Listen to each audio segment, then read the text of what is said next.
POV, you book a baking date and your kid takes over the kitchen. This is how we spent the best 2 hours together at IDIM DIY Bakery. Sa SM Center Point branch nga pala nila kami pumunta. Grabe, ang ganda dito, kumpleto sa tools, equipments, and ingredients. I like na very organized sila. I thought I'd do all the baking and my daughter would just decorate. But no, she enjoyed it so much, siya na yung nag-bake ng halos lahat.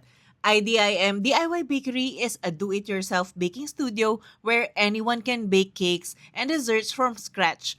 Even if it's your first time, they give you everything, ingredients, tools, step-by-step instructions on a tablet, and super helpful staff.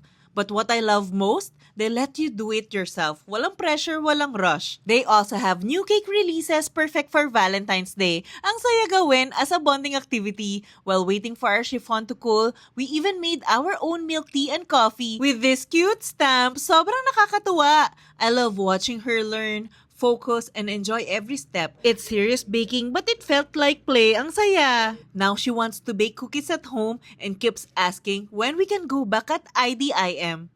I think I just unlocked her love for baking and that made this experience unforgettable. Sulit ang pera dito. Kayo ba, na-try nyo na mag-bake sa IDIM DIY Bakery?